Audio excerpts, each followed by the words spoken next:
Assalamualaikum warahmatullahi wabarakatuh. Perkenalkan, nama saya Fauzia Faturrahmi dari jurusan Kimia Universitas Islam Negeri Malang dengan NIM 26031100062.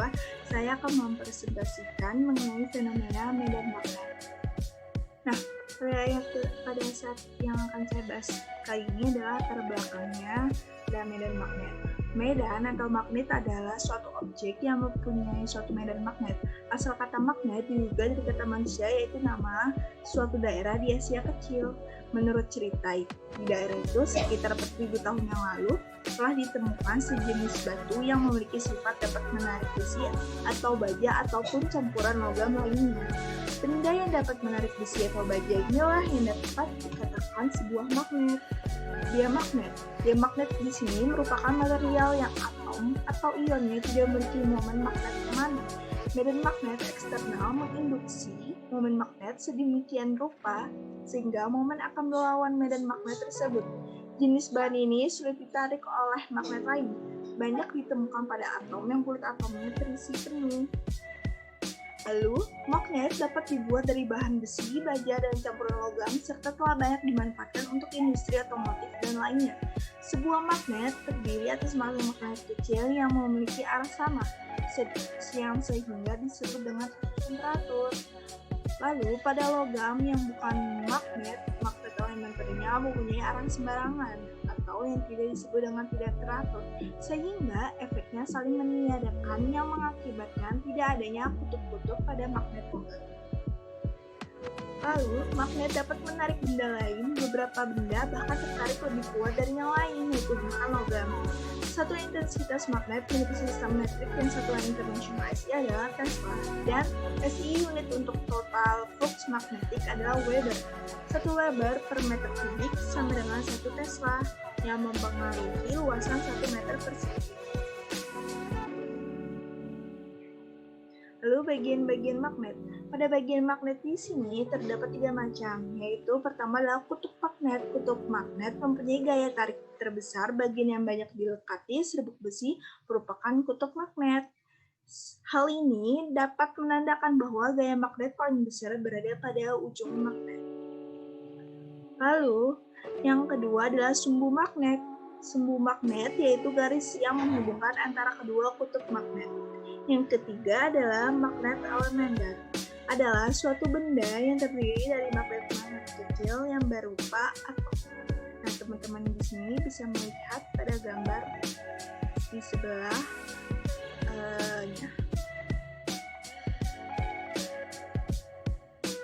Lalu selanjutnya ada yaitu bentuk-bentuk magnet. Mungkin saya di sini akan menjelaskan dulu apa itu medan magnet. Medan magnet terdiri dari garis-garis box imajiner yang berasal dari partikel bermuatan listrik yang bergerak atau berputar. Contohnya partikel proton yang berputar dan pergerakan elektron yang mengalir pada kawat dalam bentuk sirkuit elektronik. Secara garis besar, ada 2 jenis magnet berdasarkan bagaimana medan magnet yang tercipta, yaitu adalah magnet permanen dan juga elektromagnet. Lalu, di sini kita kembali lagi ke dalam bentuk-bentuk medan magnet. Bentuk medan magnet itu ada 4 macam. Yang pertama, medan magnet pada kawat lurus. Bentuk garis medan magnet pada kawat panjang yang dialiri arus listrik berbentuk lingkaran konsentris mengelilingi kawat tersebut. Arah dari medan magnetnya tegak lurus terhadap kawat dan searah dengan jari-jari pada tangan kanannya yang ditekuk dan arah arusnya sesuai dengan arah jari. Nah, di sini adalah gambar jari-jari. Lalu, yang kedua adalah medan magnet pada kawat yang berbentuk loop. Arus listrik yang mengalir pada kawat berbentuk loop menghasilkan medan magnetnya lebih ke pusat dan pada bagian tengah dibandingkan pada bagian luar loop. Ini adalah gambarnya. Lalu yang ketiga adalah magnet pada solenoid. Solenoid adalah kawat berarus listrik berbentuk loop yang biasanya dililitkan pada inti dari besi sehingga menghasilkan medan magnet. Medan magnet yang seragam dihasilkan pada pusat solenoid. Sedangkan medan magnet yang terbentuk di luar solenoid lebih lemah dan bergerak. Di sini adalah gambar. Lalu yang keempat itu adalah medan magnet pada bumi. Sumber medan magnet bumi berasal dari arus konveksi dalam inti bumi. Hal ini disebabkan oleh peredaran ion atau elektron pada besi cair di inti bumi. Meskipun pola medan magnet bumi mirip medan magnet batang yang jauh terkubur di dalam bumi. Ini teman-teman bisa melihat pada gambar ini. Lalu, setelah itu saya akan menjelaskan apa itu macam-macam magnet. Ada macam-macam magnet, ada 4, yaitu ada magnet tetap, magnet permanen, magnet bulan, dan juga elektromagnetik. Nah, yang pertama di sini adalah magnet tidak tetap. Magnet tidak tetap adalah suatu bahan yang hanya dapat menghasilkan medan magnet yang bersifat sementara. Lalu, kalau magnet permanen adalah magnet yang tetap yang paling kuat, lalu yang dapat menghasilkan besaran tetapnya sama, yang adanya pengaruh dari luar atau disebut magnet alam karena memiliki sifat kemagnetan yang tetap. Lalu yang ketiga itu adalah magnet buatan. Itu magnet buatan yang dapat sering kita jumpai dan juga yang dapat kita pelajari. Lalu yang keempat itu adalah elektromagnetik. Elektromagnetik adalah sebuah elektromagnetik pada bentuk yang paling sederhana, merupakan sebuah kabel yang digulungin menjadi suatu loop atau lebih. Kumparan atau gulungan ini disebut solenoid. Lalu di sini adalah bentuk-bentuk magnet. Ini adalah bentuk magnet yang ada di magnet buatan, yaitu ada magnet batang, magnet silinder, magnet jarum, lalu magnet padam, magnet lingkaran, dan ini adalah magnet yang berbentuk bar. Lalu sifat kemagnetan. Nah, di sini ada 3 macam sifat kemagnetan. Yang pertama itu adalah diamagnetik. Diamagnetik adalah resultan medan magnet atomis masing-masing atom atau molekulnya 0, tetapi orbit dan spinnya tidak 0. Lalu jika bahan diamagnetik diberi medan magnet luar, maka elektron atau dalam atom akan bergerak sedemikian hingga menghasilkan resultan medan magnet atomis yang arahnya berlawanan. Sifat diamagnetik bahan ditentukan oleh gerak orbital elektron sehingga semua bahan bersifat diamagnetik karena atomnya punya elektron orbital. Nah, ciri-cirinya itu bahan resultan medan magnet atau molekulnya adalah 0, permeabilitas bahan ini punya lebih kecil dan lebih besar dari 0. Contohnya itu adalah bismut, tembaga, emas, perak, seng, garam, dan garam gapur. Lalu ada paramagnetik. Paramagnetik adalah bahan yang resultan medan magnet atomis masing-masing atau molekulnya tidak 0, tetapi resultan medan magnet atomis total seluruh atom atau molekul dalam bahan 0. Hal ini disebabkan karena adanya gerakan atom atau molekul acak sehingga resultan medan magnet atomis masing-masing saling meniadakan. Itu berarti bahannya resultan medan magnet atau molekulnya tidak 0, permeabilitas bahannya U-nya lebih kecil U. Contohnya itu aluminium, magnesium, wolfram, platina, dan juga kayu. Lalu yang ketiga itu adalah ferromagnetik. Ferromagnetik adalah bahan yang mempunyai resultan medan atomisnya yang besar. Hal ini terutama disebabkan oleh momen magnetik spin elektron. Pada bahan ferromagnetik, banyak spin elektron yang tidak berpasangan. Misalnya pada atom besi terdapat 4 buah spin elektron yang tidak berpasangan.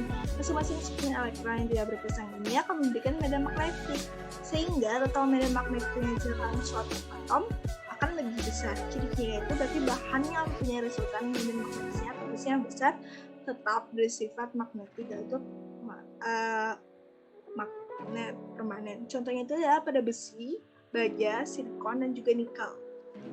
Lalu ada di sini adalah metode dalam pembuatan magnet. Itu ada 3 macam, yaitu cara menggosok, induksi, mengairi, arus listrik.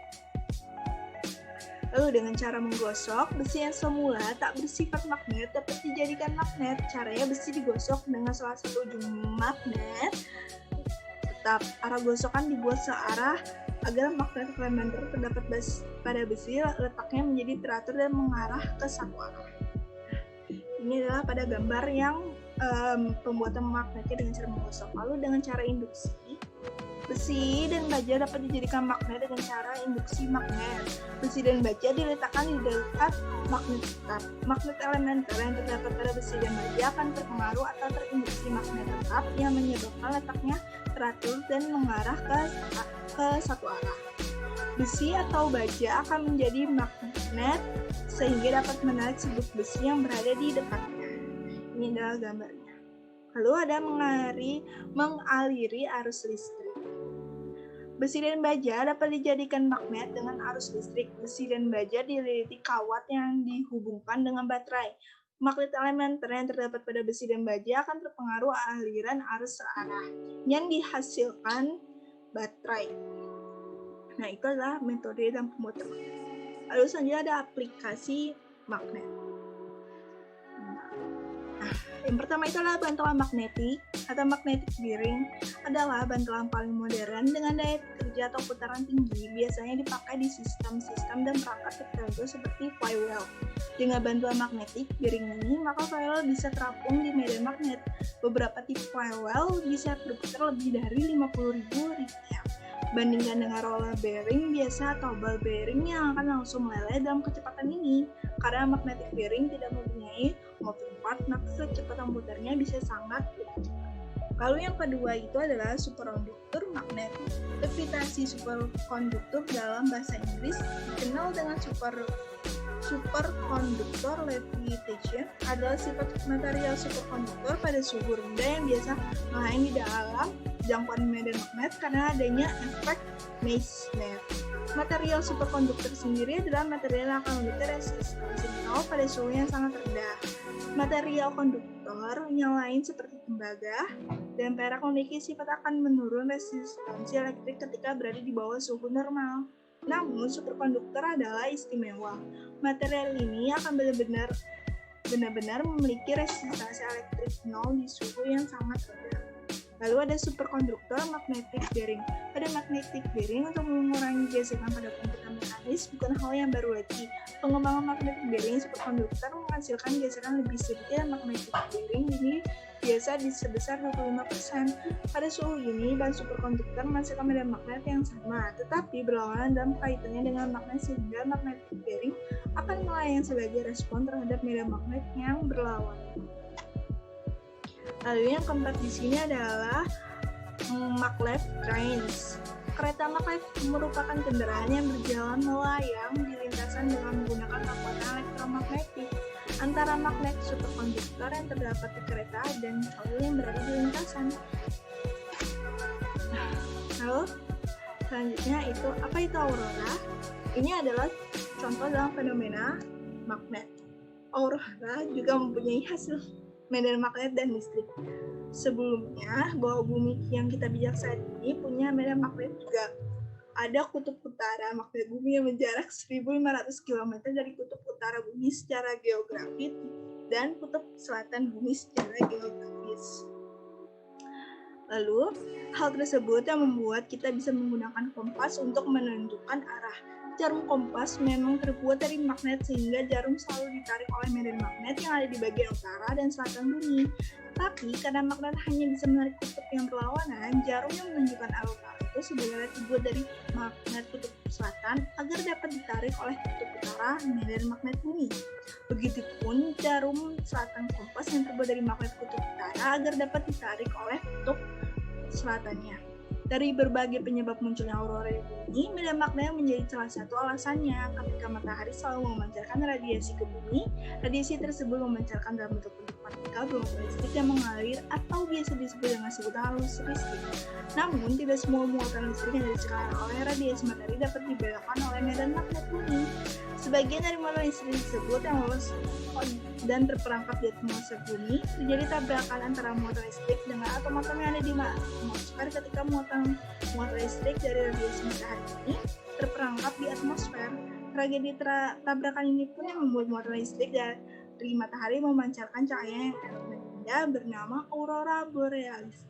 Itulah pengertian dalam aurora untuk fenomena medan. Sekian dari presentasi saya. Apabila ada kesalahan kata ataupun kata yang tidak dapat dipahami, mohon maafkan. Wabillahi taufiq wal hidayah. Wassalamualaikum Wassalamualaikum warahmatullahi wabarakatuh. Terima kasih.